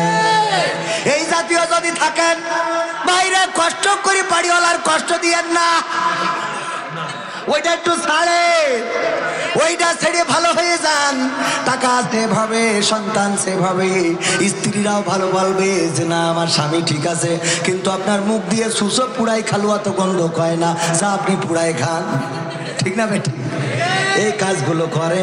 আর ওয়াজ শুনে এক স্বামী কলারোয়ার, ও ওয়াজ শুনেছে স্ত্রী যদি নামাজ না পড়ে তাহলে স্বামী যদি স্ত্রী যদি নামাজ না পড়ে স্বামী জাহান্নামে যাবে।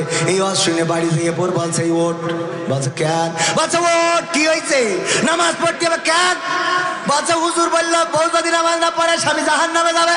তা বলছে তা অসুবিধা কি? অসুবিধা কি মানে?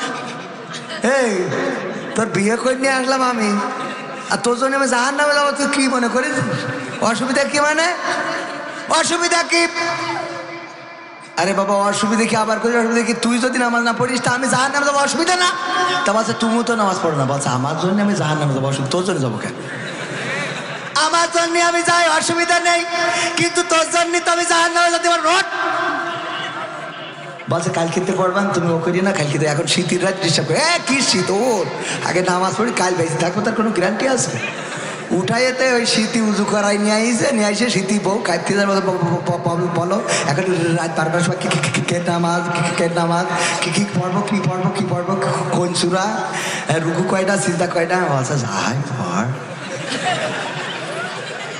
বলছে যাই পড় মানে কে রাত্রি উঠায় উজু করে যাই পড়, পাকামো পাইছাও তুমি, শীতি কাটতেছি বলো এখন, না হলে তুমি সামনে দাঁড়াও ইমামতি করো আমি পিছনে দাঁড়াচ্ছি, আছে ওরা করে না কাল খেতে পয়সা নেই, হয়ে গেছে আমল করা আছে না নাই?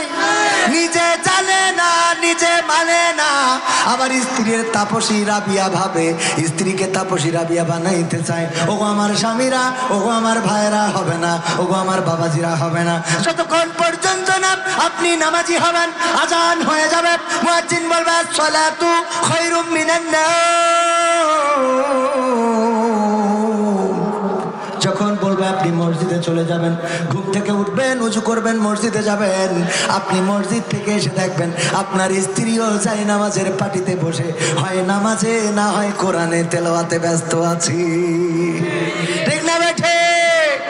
আর যদি দুই একটা না থাকে তাহলে বলবেন ও হলো নূহ নবীর স্ত্রী। কি দুই একটা না থাকলে কি? নূহ নবীর স্ত্রী। আল্লাহর নবী বললেন সবাই নৌকায় ওঠো। নূহ নবীর কিস্তি এখনো আসে না নাই? অনেকেই উঠতে চাই না, আমরা উঠবো সময় সুযোগ পালি, বললো যে নূহ নবীর কিস্তিতে ওঠো, কিন্তু না না, সবাই উঠলো, জোড়ায় জোড়ায় উঠে গেল, সব প্রাণী কুল থেকে উঠানো হলো, কিন্তু নূহ নবীর ছেলে এবং স্ত্রী দুইজন ওঠে। উঠেছে? এই জন্য আপনি নামাজ যদি পড়েন, এরপরে স্ত্রী যদি নামাজ না পড়ে বলবেন ও নূহ নবীর স্ত্রী, ওর বললে লাভ নেই, ও হবে না, পানিতে চুবাইনো ছাড়া কোনো রাস্তা নেই।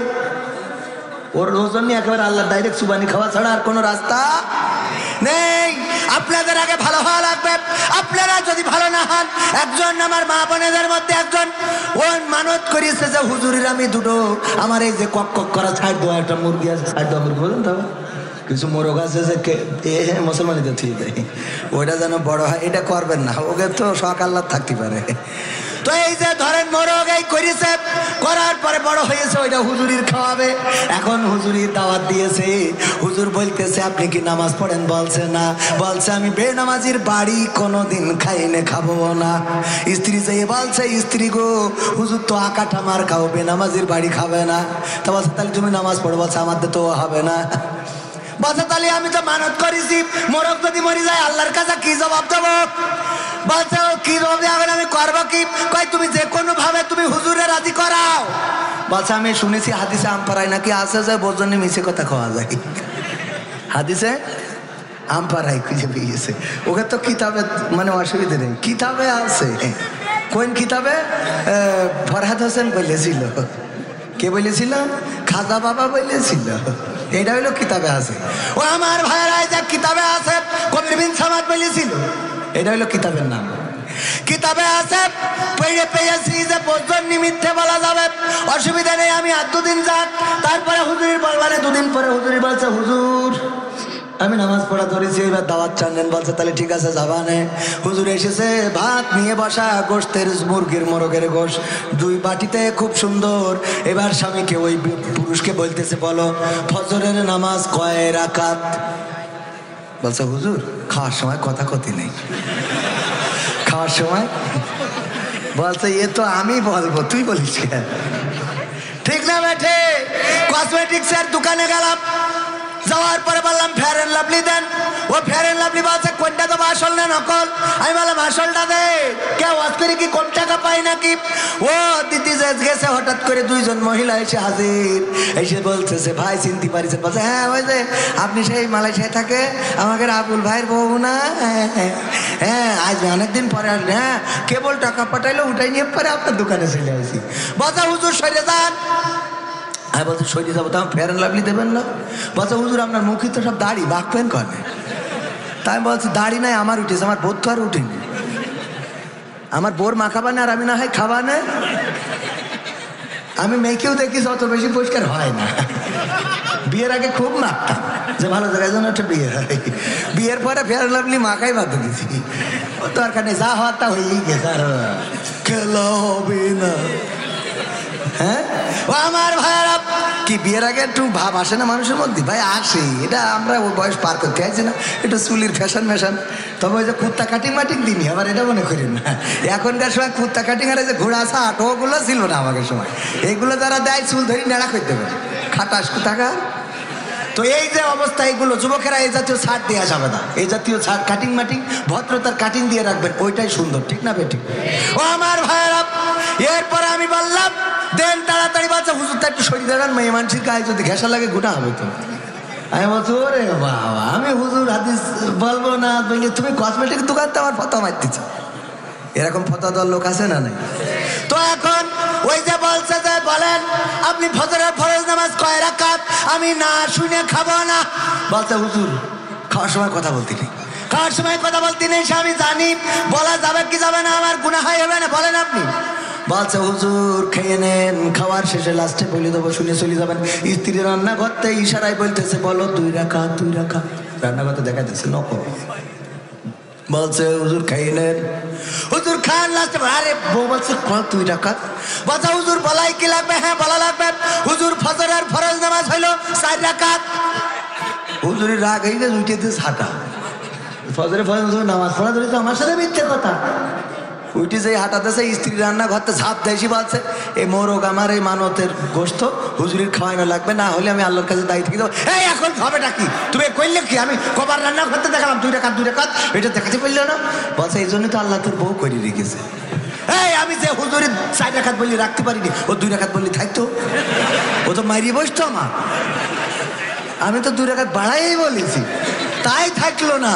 আর 2 রাকাত বললে থাকে কি হবে বেঁচে থেকে, অযথা বিদ্যা শিখে যদি না গড়তে পারি শোষণবিহীন সমাজটাকে, কি হবে বেঁচে থেকে, কি হবে ছাত্র সেজে চুমু খেয়ে সনদ খানা, যদি হয় বিদ্যালয়টা প্রতি তাদের আড্ডাখানা, কি হবে ছাত্র সেজে চুমু খেয়ে সনদ খানা, যদি হয় বিদ্যালয়টা শরীফাদের আড্ডাখানা। এর চেয়ে মরাই ভালো, দেশ ছেড়ে যাওয়াই ভালো, এর চেয়ে মরাই ভালো, দেশ ছেড়ে যাওয়াই ভালো। কি হবে ধোকা দিয়ে বিবেকটাকে, কি হবে ধোকা দিয়ে বিবেকটাকে, কি হবে বেঁচে থেকে অযথা বিদ্যা শিখে যদি না গড়তে পারি শোষণবিহীন সমাজটাকে, কি হবে বেঁচে থেকে, কি হবে যুবক নামের বোঝা হয়ে এই ধরাতে, সেখানে মা বোনেরা ধর্ষিতা হয় দিনে রাতে, কি হবে যুবক নামের বোঝা হয়ে এই ধরাতে, সেখানে মা বোনেরা ধর্ষিতা হয় দিনে রাতে। যৌবনের সার্থকতা খুঁজিবে সকল ব্যথা, যৌবনের সার্থকতা খুঁজিবে সকল ব্যথা, পারো যদি বলি দিতে মানুষ রূপী পশুটাকে, পারো যদি বলি দিতে মানুষ রূপী পশুটাকে, কি হবে বেঁচে থেকে অযথা বিদ্যা শিখে যদি না গড়তে পারি শোষণবিহীন সমাজটাকে, কি হবে বেঁচে থেকে, কি হবে লেখালেখি কলমবাজির এই মহড়া, সমাজের আসল চিত্র যদি না যাই তুলে ধরা, কি হবে টিভি চ্যানেল সাংবাদিকের এই ক্যামেরা, সমাজের আসল চিত্র যদি না যাই ভিডিও করা, যদি ওই ঘুষের বলে কলমটা উল্টো চলে, যদি ওই হ্যালো কলে ক্যামেরা উল্টো বলে, তবে কি যাবে রোখা দুর্নীতিকে, যাবে, তবে কি যাবে রোখা দুর্নীতিকে, কি হবে বেঁচে থেকে অযথা বিদ্যা শিখে যদি না গড়তে পারি শোষণবিহীন সমাজটাকে, কি হবে বেঁচে থেকে, কি হবে নামাজ রোজা ইমানদারির ভয় করে কোরআনের কর্মীগুলো থাকে যদি কারাগারে, আছে না নাই? আমার মামুনুল হক এখনো পর্যন্ত কারাগারে হাজিরা দিতে দিতে ক্লান্ত শ্রান্ত, আর আমার পরিমধুর, আমার পরিমণিরা, আপনাদের পরিমণি যখন জেলখানায় যায় ওখান থেকে বের হয় হাতে থাকে মেহেদির রং, ঠিক না বেঠে? অবস্থা খুব খারাপ। কয়দিন আগে পত্রিকায় দেখলাম এক মাদক মামলার আসামি, সে মাদক মামলায় হাজিরা দিতে এসে আবার পুলিশের মোটরসাইকেল চুরি করে নিয়ে বাড়ি চলে গেছে। সহ্য না করি পারবেন কি করি কর, হ্যাঁ? এর মতো ব্রিলিয়ান্ট আর আছে? এক মামলায় হাজিরা দিতে যে আর একটা তেজবাড়ি দিয়ে, আল্লাহ রে, এই জাতীয় মানুষেরা যায় আবার মুক্তি পায়, মুক্তি শুধু পায় না, ডাইরেক্ট মোটরসাইকেল পুলিশের গাড়ি চুরি করে বাড়ি গেছে। তাহলে পাটাটা দেখেন, বুকের পাটা আছে না নাই? অথচ আমি মাঝে মাঝে প্রায়ই বলি, বলবো আজকেও বলবো, বর্ডারের কাছে যাদের বাড়ি তারা বসবেন, মিস্টার বল্টু মিয়া ও সাইকেলে করে আধা বস্তা বালু নিয়ে আসতেছে, বলতেছে বল্টু তোর সাইকেলে কি করি কি পাচার করছিস? বলছে স্যার বালু। স্যার কয় বালু কি বাংলাদেশে নেই? ভারত থেকে কেন পাচার করা লাগবে? বলছে স্যার চেক করে দেখেন বালু। স্যার খুলে দেখে সত্যি না বালু কাছে, যা ছেড়ে দিলাম। পরে দ্বিতীয় দিন আবার সাইকেলে করে আধা বস্তা বালু। এই বল্টু দাঁড়া, সাইকেলে করে তুই বস্তায় করে কি পাচার করছিস? স্যার বালু ছাড়, কয় প্রতিদিন বালু না চেক করবো, দাঁড়া চেক করি দেখে না সত্যি বালু ছেড়ে দিয়েছে রে। এরপরে আবার পরে তৃতীয়তম দিনে দেখে সাইকেলে করে নিয়ে আসতেছে, এই সাইকেলে করে কি পাচার করছিস? স্যার বালু স্যার, এই বালু প্রতিদিন এই বালু ঢাকায় পাঠাবো, তারপরে চেক করা হবে যে এই বালু নাকি অন্য কিছু।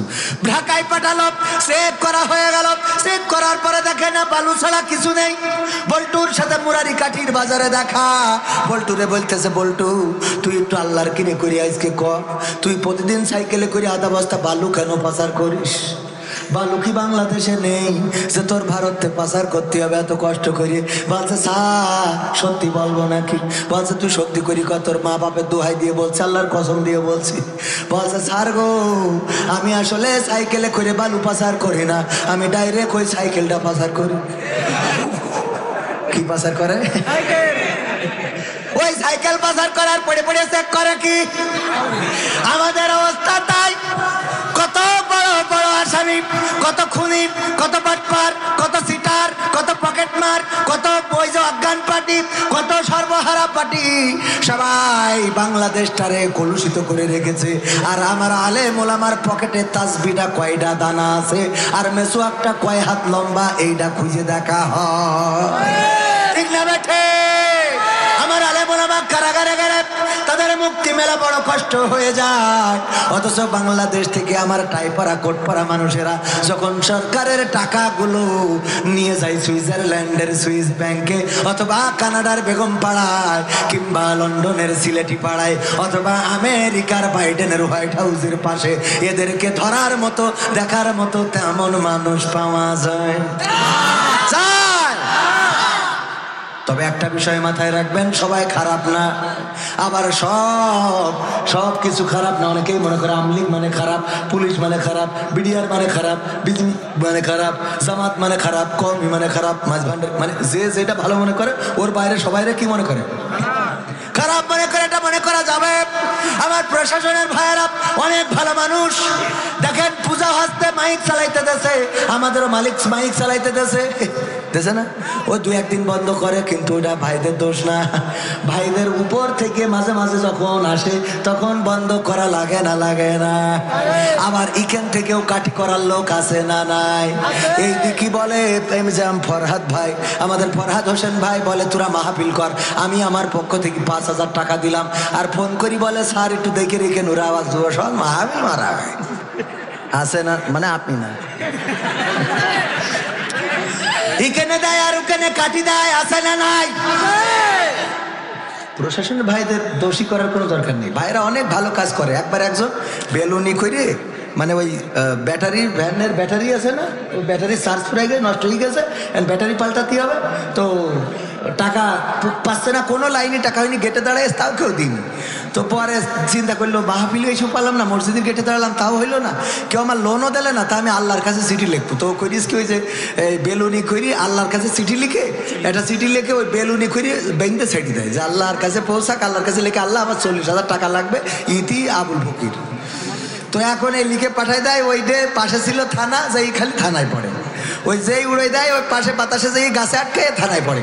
তো পুলিশরা কয়েকদিন দেখে ওই যে লিখা রয়েছে আল্লাহ 40,000 টাকা দরকার, ভ্যানের ব্যাটারি পাল্টাবো, তুমি আমার একটা ব্যবস্থা করে দাও, ইতি আবুল ফকির।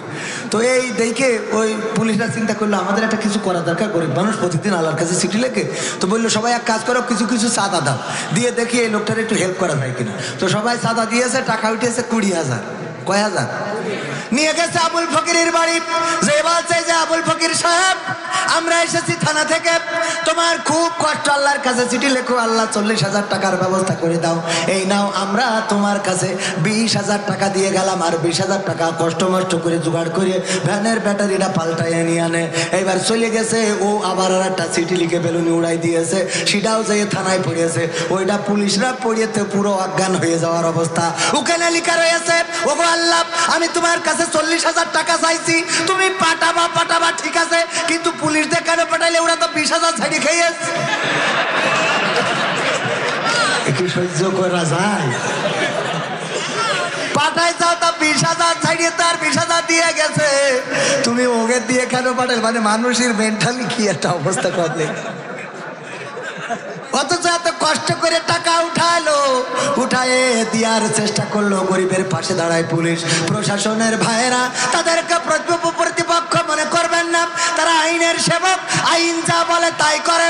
আমার একজন পরিচিত বলতে অত পরিচিত না, রাত্রে মাহফিল করে আসছি, গাড়িটা দাঁড় করালো, তারপরে দাঁড়ালাম, বললাম আমাকে চিনা কবির সামাজি? হ্যাঁ। তারপরে আস্তে আস্তে কথা হলো, হঠাৎ করে উনি ফোন বের করে একটা বিষয় আমাকে দেখাতে গেল, কিন্তু উনি যখনই লক খুলেছে দেখি ইউটিউবে সাইদি রস শুনতেছে, মানে লক করে রেখে দিয়েছে, ওই যে টিপে থুয়ে দিলি লক খুললে ওখানে পাওয়া যায় না, যে জায়গায় রেখেছে ওই জায়গায় পাওয়া যায় না, যায় না, ওই জায়গায় পাওয়া যায়। যে লক খুলেছে দেখি সাইদি রস, আমি কলাম দেখেন আপনারা এই সাইদি রস শুনবেন, আর আমরা যখন তার পক্ষ নিয়ে কথা বলি তখন আপনারা বলেন যে খেলা হবে।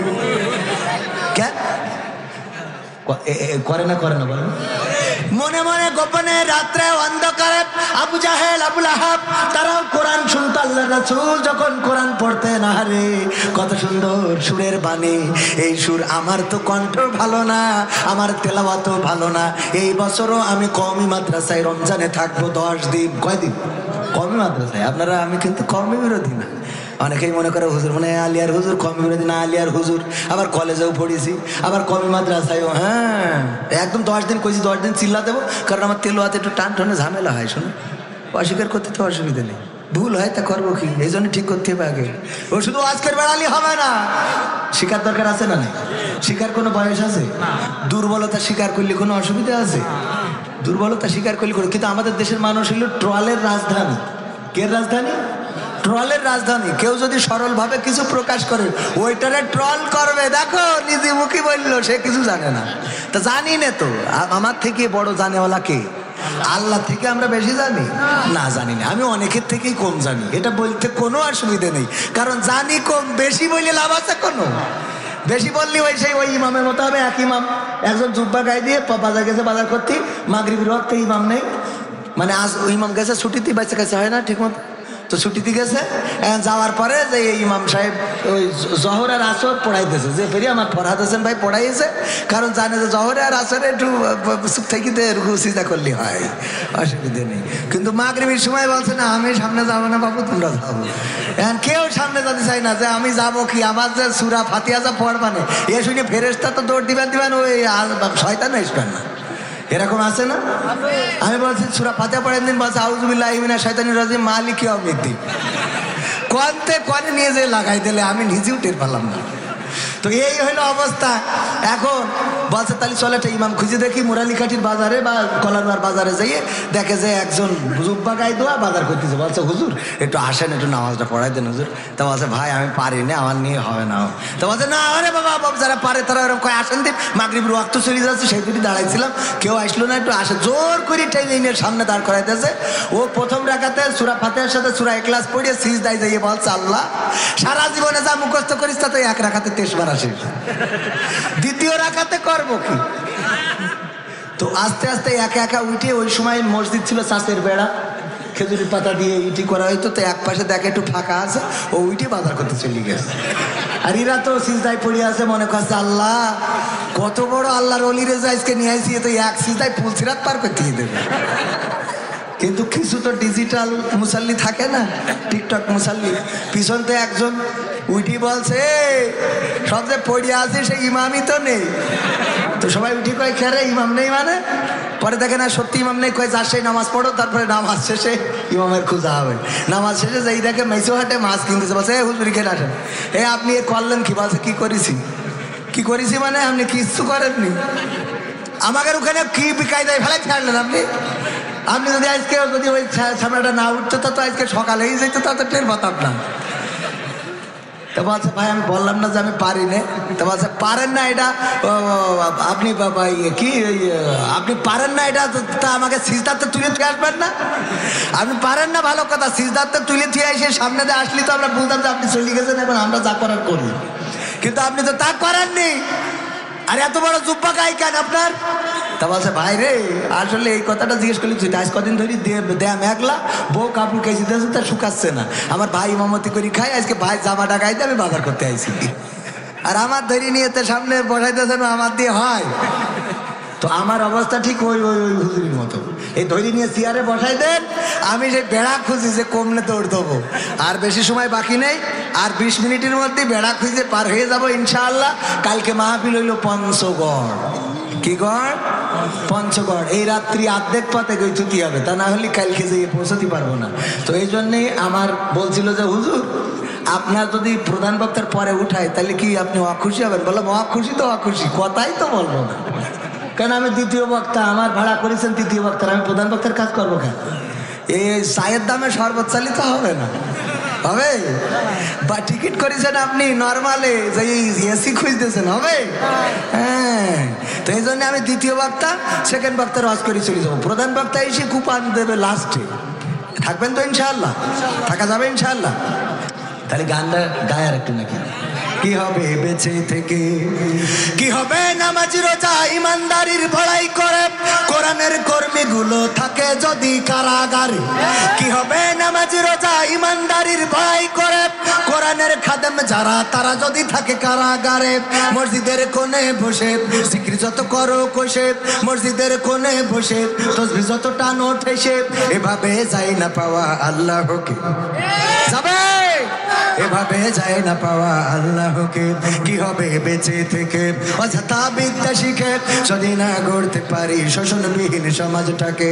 কি হবে বেঁচে থেকে, কি হবে আলেম হয়ে ইমাম সেজে মসজিদেতে, পারো যদি সত্য কথা উচ্চ স্বরে না বলিতে। কি হবে আলেম হয়ে ইমাম সেজে সমাজেতে, পারো যদি সত্য কথা উচ্চ স্বরে না বলিতে। চাকরির ভয় করো যদি ছেড়ে দাও ইমামতি, চাকরির ভয় করো যদি ছেড়ে দাও ইমামতি। কি হবে ধোঁকা দিয়ে আল্লাহকে, কি হবে ধোঁকা দিয়ে আল্লাহকে। কি হবে বেঁচে থেকে অযথা বিদ্যা শিখে, যদি না গড়তে পারি শোষণবিহীন সমাজটাকে।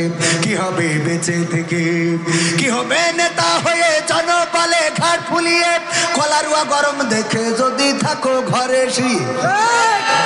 আছে না নাই? কি হবে নেতা হয়ে জনবলে ঘাট ফুলিয়ে, রাজপথ গরম দেখে যদি থাকো ঘরে শুয়ে। এর চেয়ে সেজে গুজে ভিলেনের সঠিক পদে, এর চেয়ে সেজে গুজে ভিলেনের সঠিক পদে। দিয়ে দাও অভিনয়ে জীবনটাকে, দিয়ে দাও অভিনয়ে জীবনটাকে।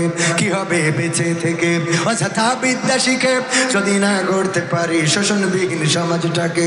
কি হবে বেঁচে থেকে, কি হবে আকাশ ছোঁয়া বিলাসবহুল বাড়ি গাড়ি, না খেয়ে কত মানুষ পরপারে দিচ্ছে পাড়ি। কি হবে আকাশ ছোঁয়া বিলাসবহুল বাড়ি গাড়ি, না খেয়ে কত মানুষ পরপারে দিচ্ছে পাড়ি। আজরাইল আসবে যবে মাটিতেই পড়ে রবে, আজরাইল আসবে যবে মাটিতেই পড়ে রবে। কোনো কাজে লাগবে না ওই প্রাসাদটাকে, কোনো কাজে লাগবে না ওই প্রাসাদটাকে। কি হবে বেঁচে থেকে অযথা বিদ্যা শিখে, যদি না গড়তে পারি শোষণবিহীন সমাজটাকে। কি হবে বেঁচে থেকে, সেই শোষণ মুক্ত সমাজ যদি গড়তে হয় কোরআনের কোন বিকল্প কি আছে? এই কোরআনের কোন বিকল্প নাই। সুতরাং ওগো আমার যুবকেরা, তরুণেরা, কিশোরেরা, ওগো আমার বৃদ্ধরা, ওগো আমার মায়েরা, ওগো আমার ভাইয়েরা, ওগো বোনেরা, সবাইকে এতটুকু বলতে চাই, এই কোরআনের কাছে যদি আসেন, কোরআনের আঙ্গিকে যদি নিজের জীবনটাকে যদি গড়েন, কোরআনের আঙ্গিকে যদি নিজেকে গঠন করে নেন,